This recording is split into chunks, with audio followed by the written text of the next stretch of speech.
And we're back for our Let's Play of The Last Door, Collector's Edition. Last time we finished up episode 3, The Fourth Witness. It was, honestly, I don't know how to describe it. It's, well, I guess that's what episode 4 is for. Oh, sorry, wrong button. You know what, let's just, this button right here works too. Ancient Shadows, that's a good one. Restart. Yes, please. Previously on The Last Door. After escaping from his burial, DeVitt finds himself in a cellar of London's darkest slum, the old Nicole Rookery. In his pocket he has a ticket for a show called The Four Witnesses. DeVitt walks through the misty streets following a strange man who seems to guide him. He learns the legend of the Simurgh, the king of birds. Following its trail through a dreamlike land of fog, DeVitt finally meets Alexander, a member of the secret group DeVitt and his friends had at school. Alexander welcomes DeVitt and speaks of an entity called the Bird, that's been calling them ever since the experiment they conducted back then. There's no turning back.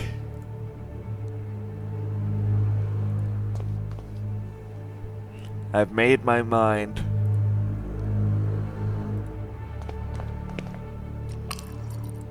I'm ready.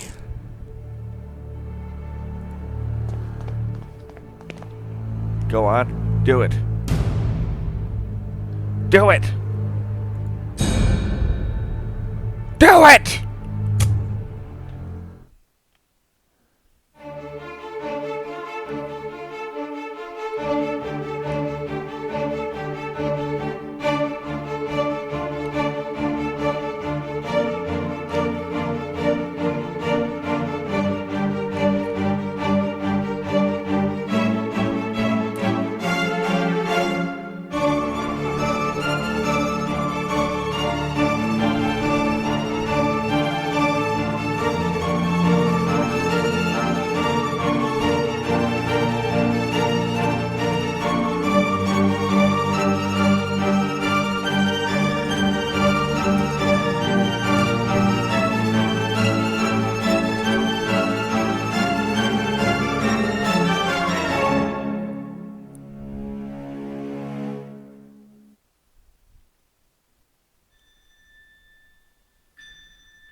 Can you see all these stars twinkling in the black outer abyss?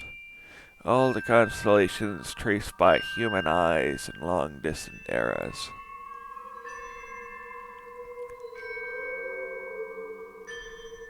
Look now to the forests in the valley, to the old tower. From the last tree in the distance to the stars in the sky. And even the stones beneath our feet are just silhouettes that hide the truth from our poor senses. Ancient shadows that hang over the veil that hides the world. As if it were the curtain of a theater, the veil separates the truth from the lie. The veil is a place of it, a place of mists. Anthony's great abilities brought you here, but his influence will soon fade away. The mask of lies will descend over your eyes once again.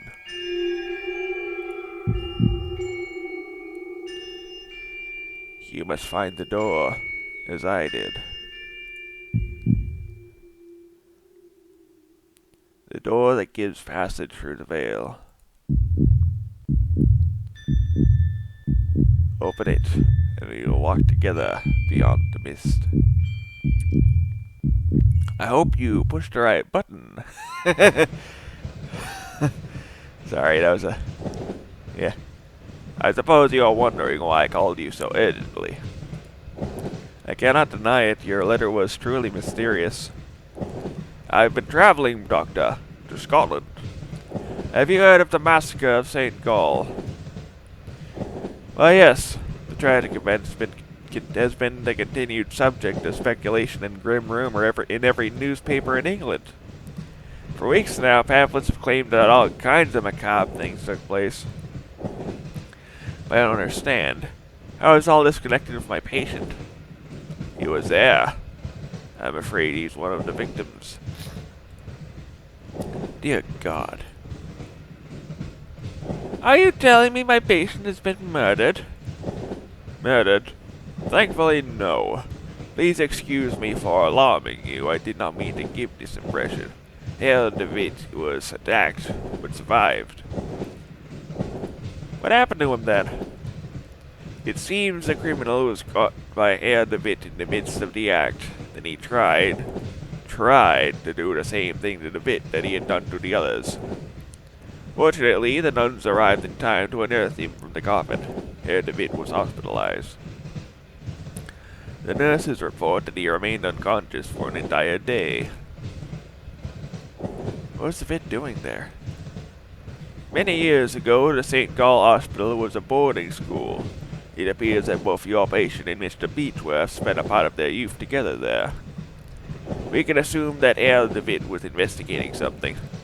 He believed he had found a clue related to his friend's death.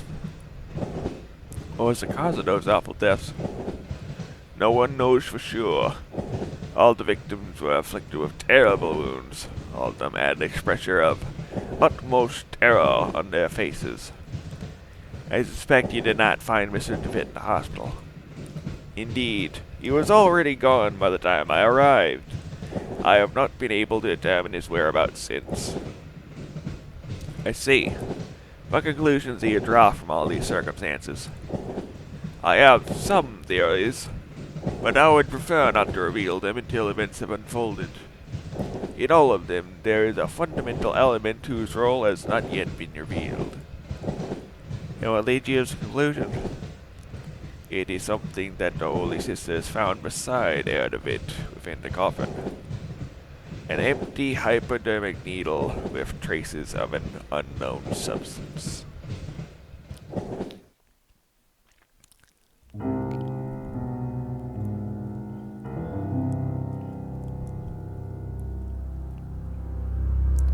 Episode 4, Ancient Shadows. Let's go. I'm sure this is the place. Alexander's house must be ahead. It's just ahead.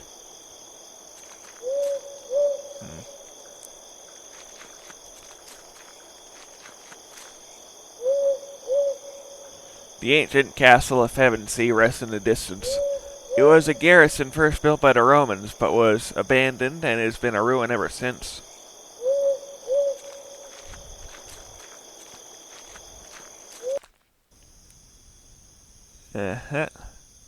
Well, there's a large iron bar latching the door.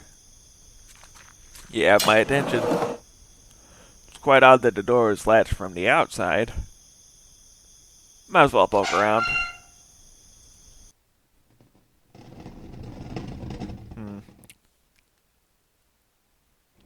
It's a bit dark here.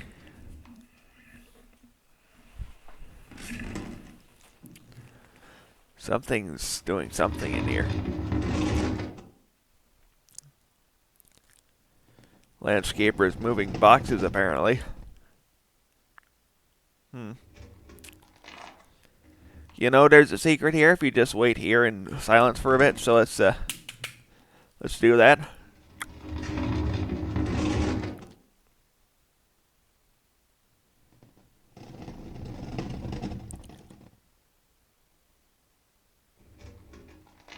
Anyone else nervous? I guess that's the point. If you're gonna do the secret for an achievement, for getting all the secrets, you're gonna have to sweat a bit. Yeah.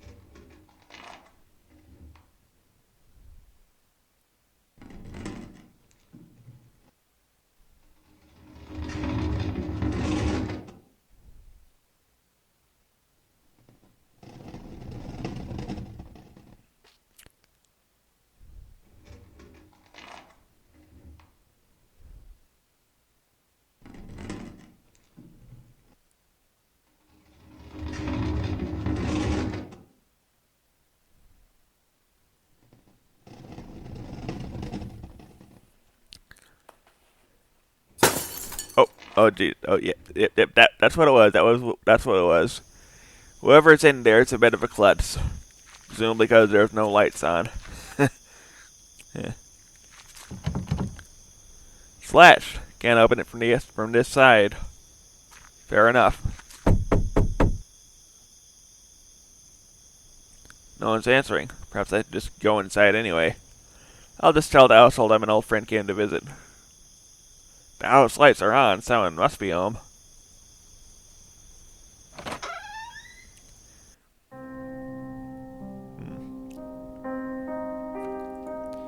A strange woman stares down at me, glaring with a silent reproach at my intrusion.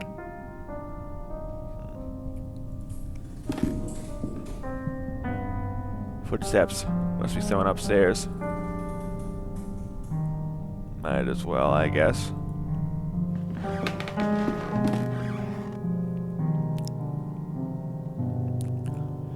The silhouette of a man. It bears a strong resemblance to Alexander. Silhouette of a woman. Family, I guess.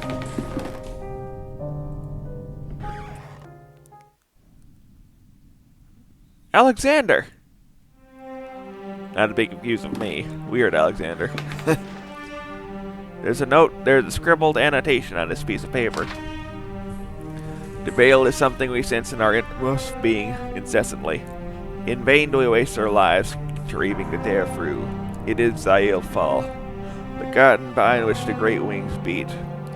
Inside is ancient mist, inhabit the shadows of those who left.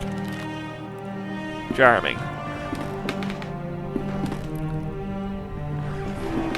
Alexander, it's me, the bit. Sorry if I startled you. Are you sitting in... Is everything alright? Or are you sitting in a wheelchair? Are you hurt, maybe? Can you stand? He is staring blankly at some distant points. He's not heard my question at all. You told me I should come here, and I came as soon as I could. Can you tell me what's happening here? He gives no answer, but persistently stares at something nearby. He appears to be in some kind of hypnotic trance. When I was downstairs, I could have sworn I'd heard footsteps. Were they yours, or is there someone else in this house? For a moment, I felt the flash of hope that he was looking at me, but he's unresponsive. Alexander, please, say something. I don't know what to do. I don't understand. Just what happened to him? He looks miles away. I blame vision drugs. A misty dock overlooks a gray ocean. Gulls wheel overhead. This cuckoo clock is covered with dust. Seems to be missing an important piece. The bird. Face of the clock's been turned. Well, whatever. Mysteries and mysteries. A fine painting of the local Roman structures somehow seem even more ancient in this depiction.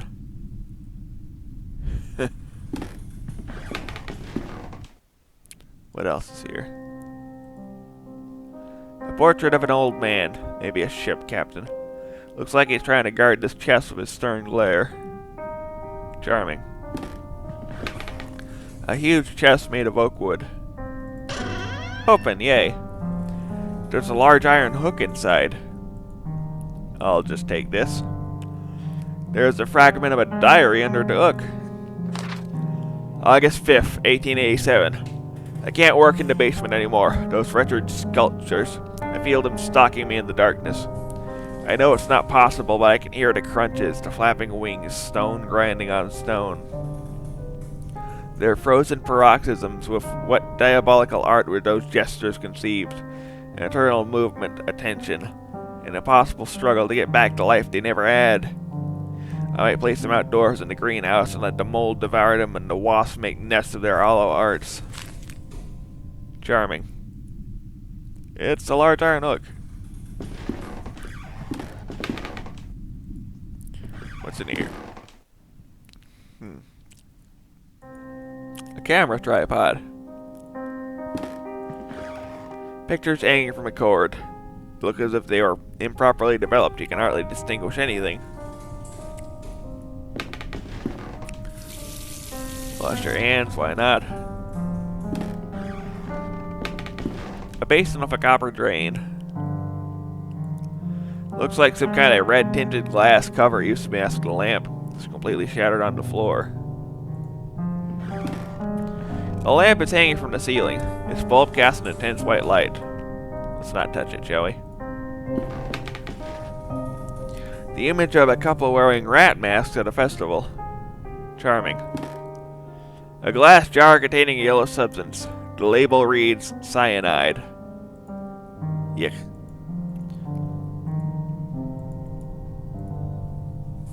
Oh, what else is here? Here's some note. It's a big book of home chemistry recipes. A few pages have been bookmarked and some articles are underlined. 3149. Collodion for photography. Collodion is a vehicle by which the photographic chemicals are united upon the surface of the glass and the sensitive coating produced. Many formulae are published for this article, to which great value is attached. Some supposing that to its peculiar composition belong to the principal causes of failure or success. This is only in a degree true.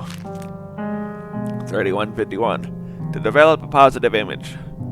This is done by pouring upon the plate about 1 ounce of vitriol spirit solution and only then adding 5 or 6 drops of the cyanide acid. Then the plate must be thoroughly washed in water to remove any excess of the chemicals. 3150. Causes of failure. They would almost require a chapter by themselves. A long experience convinces us that 9 out of every 10 failures occur from a want of care, the presence of dirt, negligence.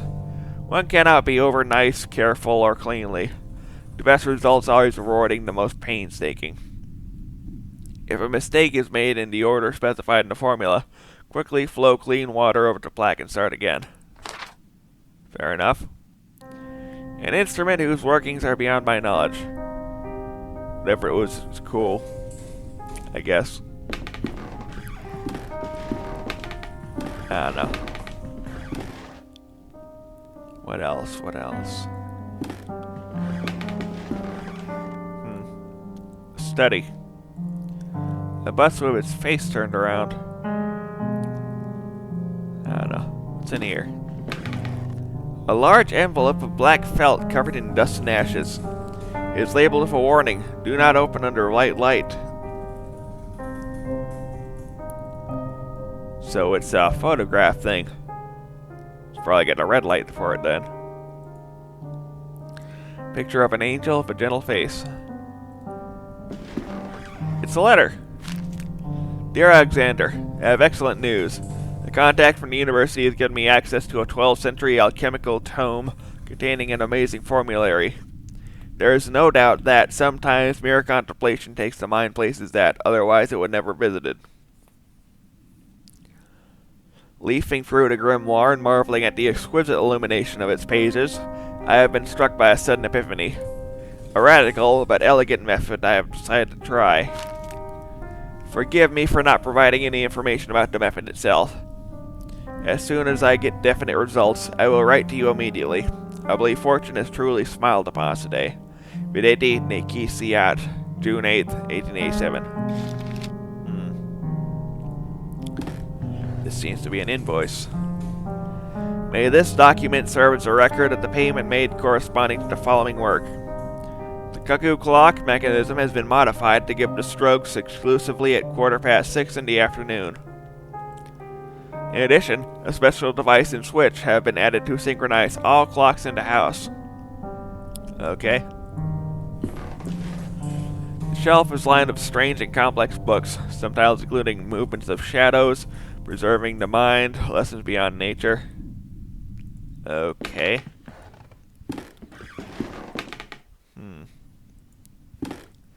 Curiouser and curiouser. A figurine of an angel facing the wall.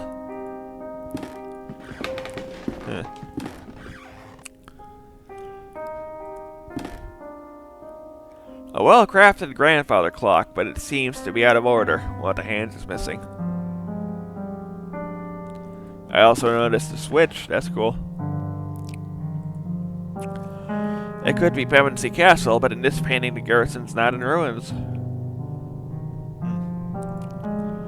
Couple old teacups on the table. Sit on the table. One of them's full and still warm. What are you doing, Alexander? Thought your legs didn't work.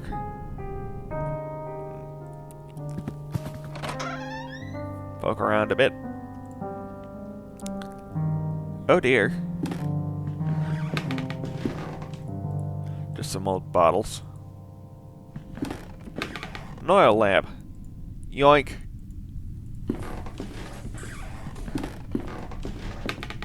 A pantry of spices and ingredients. And a note. It's a diary. This is the last thing I've written. The last pages have been ripped off. October 12th, 1887. It's been a while since I can't devote any time to this diary for reasons beyond my control. An event most tragic has taken place in this house. Mr. Dupree has gotten ill, immersed in an everlasting stupor from which it seems he shall not return any time soon. Since the accident, I patiently take care of him. The doctor's treatments don't seem to do any good. I feed him like a child to make sure that all of the sculptures in the house are turned towards the wall. What else can I do? October 13th, 1887. The clockmaker's just left, and he has done such a good job. In the end, Mr. Dupree is not going to be able to notice the change in the clocks that he had so insistently requested. In his state, time will not be a problem anymore. Looks like a dire member of Alexander's household. What happened to him? I don't know.